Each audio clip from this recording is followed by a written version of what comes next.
Naalala niyo pa ba si Miss Angelica Kimberly Angkal? Siya sa minahal at sinubaybayan nating flight attendant dito sa TikTok. And aside nga sa pagiging FA, ay binahagi din niya sa atin ang kanyang naging acne journey. Kanyang pinagdaan ng napakahirap sa pagkakaroon ng matinding acne. At syempre napaka-special niya sa atin dahil isa siya sa pinakaunang inalagaan natin dito sa Nikki.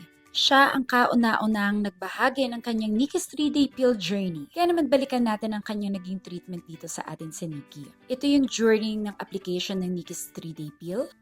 At dito nga makikita ninyo, pinakita niya rin yung kanya naging downtime after sa application ng Nikki's 3-day pill. Normal lang na mapula and syempre napaka-normal lang na magbalat ng kanyang skin. Kaya nga Nikki's 3-day pill talagang nagbakbak ng todo yung kanyang skin. And after the peeling, sabi ko nga, sipagan niya sa pag-apply ng mga skincare products for maintenance.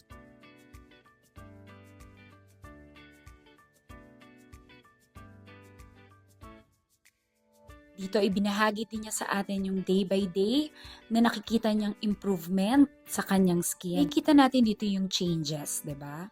From mapula, dahan-dahan nawawala yung redness, and then naglalighten yung mga marks, and kung makikita ninyo, hindi na siya nagkakaroon ng mga active pimples. At dahan-dahan nating nakikita dito sa video na to, yung pagbabago talaga. O, diba? Napaka-transparent natin dito sa Nikki dahil pinapakita talaga natin yung pinaka-acne journey. Makikita ninyo, diba? No filter yan, walang edit-edit or kahit ano. Ito na yung final, o, diba? Isa na siyang ganap na kakinis. Kaya naman, book your appointment now and be Nikki-fied.